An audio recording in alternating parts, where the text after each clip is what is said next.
From Nevada Public Radio, this is the Daily Rundown. I'm Natalie Ott. Today is February 20th, 2026. Here are your top local stories. For decades now, Republicans have wanted to implement voter ID laws at almost every level of government. And now, they may soon get what they've longed pushed for. The Save America Act was passed by the U.S. House of Representatives last week. The measure requires proof of citizenship to register to vote across the country. Despite the bill's passage in the House, it appears unlikely to survive the Senate due to the 60-vote threshold set by the filibuster. We don't really have the appetite among Republicans here in Washington to nuke the filibuster to get this done, and Democrats are very strongly against it, said Minnie Racker of the Nevada Independent.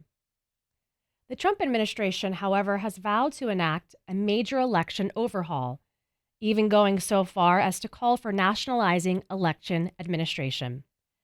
So until a vote occurs, the legislation remains a potential vehicle for that reform, alarming Democrats who warn that the proof of citizenship requirement will disenfranchise millions of Americans by making it harder to vote. You can hear the full conversation with KNPR's Paul Boger on knpr.org.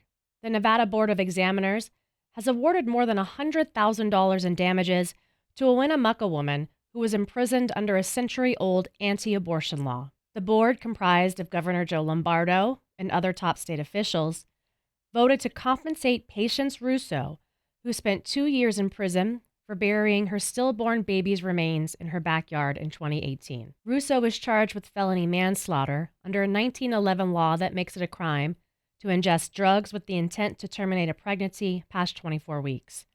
It's the only law of its kind in the nation. Russo is the only Nevadan prosecuted under it. A judge vacated her conviction in 2021. Reservations will not be required to enter several of the region's most popular national parks this summer.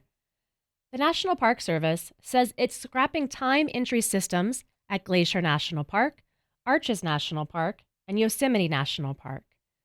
Conservation groups worry increased traffic could harm wildlife and fragile landscapes. Critics of timed entry say the systems are too restrictive and hurt visitation and local economies. Developers are planning a new apartment complex to provide affordable housing for veterans on the eastern edge of the Las Vegas Valley. The Las Vegas Review-Journal reports that the 348-unit complex from Fixed Development Corporation will include up to 108 transitional units for veterans who are homeless or struggling to find stable housing. Another 240 units will be offered to low-income tenants. On-site services will include case management, benefits navigation, health and wellness support, and job assistance. According to the company, more than 30,000 veterans in Clark County need affordable housing assistance. Snowpack levels in the Mountain West are below average heading into runoff season. For many tribal producers, snowmelt is essential for irrigation, livestock, and sustaining traditional foods tied to seasonal water cycles. To help communities prepare, a spring webinar series through the Native Resilience Project focuses on adapting to ongoing snow drought conditions. The 4-year collaboration includes the University of Montana, the Desert Research Institute, and the U.S. Department of Agriculture's federally recognized Tribes Extension Program, and USDA Climate Hubs. The project aims to strengthen resilience in tribal agriculture amid growing water stress across Indian country. Catherine Eddington was driving in North Las Vegas last week when she thought she saw a big black bird carrying a banana fly across the intersection.